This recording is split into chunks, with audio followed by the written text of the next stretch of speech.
A gente vai receber agora o candidato do Missão, Renan Santos, a quem eu agradeço a sua disponibilidade para participar aqui do Poder Expresso. Oi, pré-candidato, seja muito bem-vindo aqui ao nosso jornal. Candidato, chama a atenção que o senhor aparece na última pesquisa Quest, pontuando melhor do que alguns ex-governadores, como Romeu Zema, como Aécio Neves. O senhor tem um desempenho importante no último levantamento de segundo turno, ganha pontos relevantes, enquanto os outros não estão conseguindo crescer. Ao que o senhor atribui esse desempenho? Tudo bom, Raquel? Tudo bom? Uma boa tarde a todos que estão nos assistindo. Obrigado pela oportunidade. Vou começar concordando com o ponto que foi colocado na análise inicial, que, de fato, o nome de terceira via não tem muita chance. Eu não sou da terceira via. Eu vou substituir o Flávio como o único candidato de direita nessa eleição. E assim eu sou, e assim me colocarei no segundo turno. A segunda coisa, eu não fico surpreso por estar à frente dos governadores, simplesmente porque eu sou um pré-candidato hoje superior a eles. Então, não é natural. Não apenas me comunico melhor,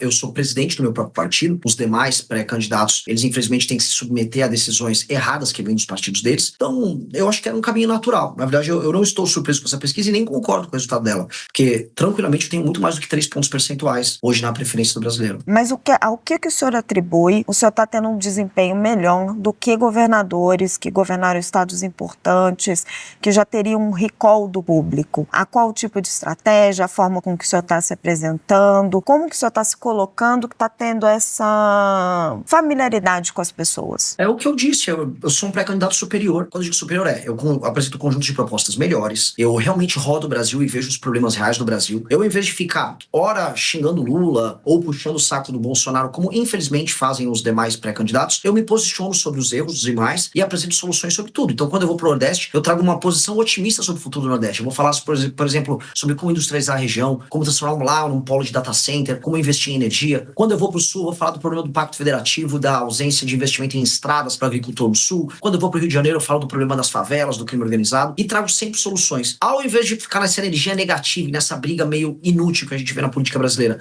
eu trago propostas. Ao fazer isso, as pessoas começam a reconhecer, primeiro os mais jovens e depois o montante geral da população. Então, eu acho esse um processo natural, porque na prática ninguém está fazendo isso. Eu fico surpreso que partidos que têm tanto dinheiro, fundo partidário, etc., não consigam fazer o básico. Eu só estou fazendo o básico, então eu não fico surpreso. Candidato, o senhor disse que só vai substituir Flávio Bolsonaro. E nas suas redes sociais, os seus vídeos fazem muitas críticas a ele, até mais do que ao presidente Luiz Inácio Lula da Silva. Por que o senhor acha que só é um candidato melhor do que Flávio Bolsonaro? Eu não estou envolvido em escândalo de corrupção e eu tenho proposta. É muito, muito simples. Ao não andar no jatinho Vorcaro, ao não ter, sei lá, parceiros meus que praticam rachadinha, ao não me envolver com o Bacelar, com o TH Joias, eu me torno uma pessoa, do ponto de vista ético, muito diferente dele. E eu não fujo de apresentar propostas, mesmo quando elas são impopulares. O Flávio fez uma declaração recentemente dizendo que, olha, eu não vou apresentar nenhuma proposta porque eu vou perder voto. Eu vou falar tudo que precisa ser feito, mesmo que isso me faça perder voto. Senão eu seria um estelionatário. O estelionato eleitoral é justamente mentir pro eleitor, falou que vai fazer A e depois faz B. E sobre bater nele, no Lula, depende do dia. Tem dia que eu vou bater mais nele, tem dia que eu bato mais no Lula, depende do que cada um aprontou no dia.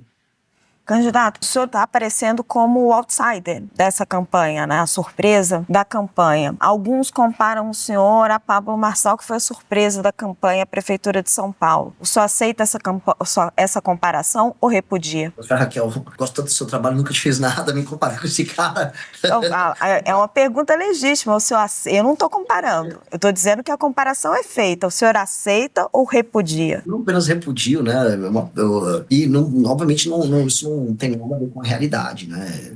O Pablo Marçal, ele era um aventureiro numa eleição, falando absurdos, sem proposta concreta nenhuma. Eu estou há 12 anos na política, sem nenhuma mácula ao meu respeito, liderei manifestações grandes, fundei e sou hoje presidente de um partido político, e por mais que eu esteja de fora, e realmente de fora do jogo político, eu criei um partido para que a gente entre nesse jogo, reforme ele por dentro, e que dure nos próximos 10, 20, 30 anos como uma força que vai mudar o destino do Brasil. Meu foco aqui não é vender um curso online, como o Pablo Marçal fez, após participar de uma eleição, porque ele apareceu na TV. Meu foco é que daqui a 30 anos o Brasil seja uma das 5 maiores nações do mundo, e minha ambição pessoal não é ficar rico como ele, é que as pessoas um dia vejam meu nome nos livros de história e falam, esse cara é especial, esse cara mudou o país. Se eu conseguir isso, eu tô super feliz. Bem melhor do que vender curso como ele faz. Candidato, como acabar com a corrupção? Igual acaba com o vagabundo, o criminoso faccionado. Aumento de penas e fiscalização. O que breca o cometimento de crime sempre é, 1, a certeza da punição, e 2, o peso da punição. Se um bandido sabe que ele será punido e que a punição é pesada, ele vai deixar de cometer o crime. crime. Aqui no Brasil, tanto pro crime armado, né,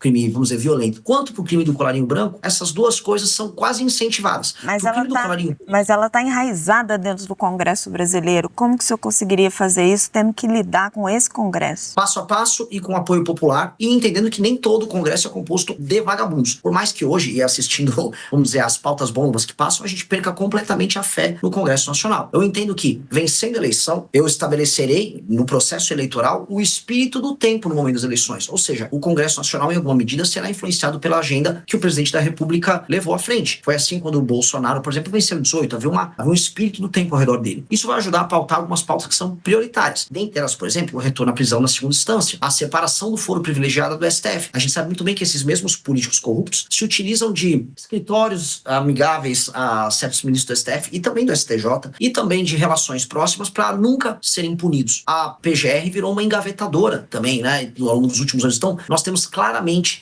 um modelo de impunidade envolvendo a política brasileira. Só que isso passa a política brasileira. Isso envolve parte do empresariado, que eu vou chamar de corrupto também. Isso envolve todos os tipos de crimes de colarinho branco que quase hoje não tem punição. Há uma certeza de impunidade para eles. Candidato, eu queria falar de governabilidade. O presidente Lula está no seu 3º mandato, então as pessoas podem gostar ou não gostar dele, ele tem uma experiência enorme. Está tendo uma dificuldade imensa para governar, porque tem um presidente do Senado com o qual ele está em conflito. Como é que o senhor, com um partido pequeno, iria governar o Brasil? O presidente Lula, quando a gente olha em perspectiva, ele tem uma fama, ele era um grande articulador, porque ele nunca executou. Ele sempre tentou comprar o Congresso. O Lula tentou comprar o Congresso no mensalão, depois com o Petrolão, e a diferença que ele está tendo agora, nesse mandato em que ele tem mais dificuldade, é simplesmente porque agora as emendas ficam à disposição dos parlamentares por conta do orçamento secreto. E aí ele não tem esses instrumentos. Ou seja, ele nunca foi um líder político bom o suficiente para cativar, através do seu projeto, os partidos a se juntarem ao seu governo. Hoje, naturalmente, é uma dificuldade muito grande por conta do orçamento secreto. E eu acho que ele tem que acabar. E nesse ponto, eu converso e dialogo com o STF, inclusive com o Flávio Dino, que é do campo político oposto ao meu, mas que hoje é ministro supremo, porque o Flávio Dino está lá, nesse instante, tentando mexer nos golpes e crimes tocados por parlamentares no orçamento secreto. Então, acho que o STF tem que disciplinar, junto com o governo federal, essa questão, para parar de existir essa chancela ao centrão de usar o orçamento brasileiro como ele quiser, e aí ficar apenas botando uma faca no pescoço do presidente, não importa se de direita, de esquerda, de centro. Essa é a primeira coisa, nós temos que disciplinar essa questão do orçamento. Segundo, eu vou fazer composição. O que eu não vou fazer é toma lá da cá. E eu vou compartilhar o lucro político das vitórias nossas. Ou seja, se os governadores participarem e com as bancadas estaduais participarem da minha vitória na desfavelização e no combate ao crime, eu entrego a vitória política de mostrar essa conquista para todo mundo. Não tenho problema nenhum. O que eu não vou entregar é vitória econômica, vitória financeira, entregar ministério de porteira fechada para as outras pessoas fazerem negócios, como acontece com uma tradição em Brasília. Se, entendam, você mesmo citou, se eu fui eleito partido, um partido que foi criado há 6, 7 meses atrás e venci as eleições, significa que o que eu digo é tão importante que o brasileiro falou, coloquem ele lá para mudar essa relação. E eu vou chegar lá para estabelecer uma nova relação. E eles vão ter que se ajustar a essa nova relação. Até porque o Brasil está quebrando. Até porque o modelo de roubalheira com emendas, que boa parte desse Congresso faz, e a gente sabe que essa é a base daquilo que a gente chama de política lá em Brasília, ele já ficou impossível, inviável. O Brasil tem uma crise fiscal que em 2007, 2028, ele quebra. E aí, eles são o carrapato no boi. O carrapato tá matando o boi. E o carrapato no Brasil até tem uma consciência. Às vezes ele acorda e ajuda em umas reformas. Aconteceu isso na reforma da Previdência, nas reformas do governo Temer, aconteceu no governo de Itamar. Então, assim, chegou o momento da gente botar a consciência no carrapato e depois disciplinar o carrapato para ele parar de sugar tanto o sangue do boi, que infelizmente é o Brasil. Pré-candidato, que o senhor falou de retirar, por exemplo, o crime das favelas, a gente sabe que é um problema bastante difícil de se resolver. Muitos diferentes governos, tanto nacional quanto governos estaduais, não conseguiram fazer isso. Como que o senhor pretende fazer isso? E só mais uma pontuação em relação aos gastos, né? Porque o senhor fala de diminuir gastos do governo, mas a gente sabe que boa parte dos gastos hoje são despesas obrigatórias, estão completamente amarradas na máquina pública e até mesmo vinculadas à Constituição. Como que o senhor pretende também fazer isso? Contar com o Congresso também para modificar a Constituição? Com certeza. E começa por aí mesmo. Inclusive, para eu já citar um exemplo do Milei na Argentina, para não parecer que eu estou enrolando alguém com isso, nós já protocolamos a PEC, que é uma PEC de ajuste fiscal, protocolada pelo deputado Kim Kataguiri, está no Congresso Nacional na fase de coleta de assinaturas, e lá nós temos todas essas alterações na Constituição para acabar com certas vinculações e indexações que fazem com que o orçamento estoure. E eu tenho como obrigação convencer o Congresso Nacional a votar isso ainda este ano. Ou seja, venci a eleição em outubro, em novembro e dezembro eu tenho que trabalhar com o Congresso para fazer essa transição. Sobre o processo de desfavelização e enfrentamento ao crime organizado, veja, nunca de fato o governo brasileiro tentou. Desde a redemocratização, desde 88, não há um trabalho coordenado para destruir o crime organizado no Brasil. A gente teve alguns trabalhos dos governadores. Houve o projeto, por exemplo, das UPPs no Rio de Janeiro. Mas as UPPs, do que adiantava você fazer, por exemplo, a ocupação militar da favela, se a continuidade do crime se dava através das legislações brasileiras, tanto de processo penal, lei de execução penal e de código penal, que são frouxas e brandas no combate ao crime. As penas brasileiras são baixas em geral. Também não há um estatuto, né, do ponto de vista jurídico, especial para o membro da facção criminosa. Logo, ser membro de uma facção não torna, por exemplo, um bandido diferente ou muito diferente do bandido comum. E aí isso gera um incentivo para o funcionamento do crime organizado. Por isso que as UPPs no Rio de Janeiro não funcionaram. Não dá para fazer ação isolada. Vai ter que ser uma ação integrada com o governo federal, quase entendida como uma guerra contra o crime. Nesse meu ponto, entendida como uma guerra contra o crime, para acabar com os caras de cabo a rabo. E tem que ser isso, de cabo a rabo. Tem que ser pela primeira vez, desde que o Brasil tem a Constituição recente, de 88, um compromisso do governo federal em erradicar o crime organizado. Quero agradecer muito a entrevista ao pré-candidato do Missão, Renan Santos. Renan Santos é pré-candidato à presidência da República. Pré-candidato, muito obrigada pela sua entrevista ao Poder Expresso e já fica aqui o convite para o senhor voltar mais durante a campanha. Muito obrigada, viu? Obrigado, adorei a entrevista. Maravilhoso. Um abraço para todos vocês.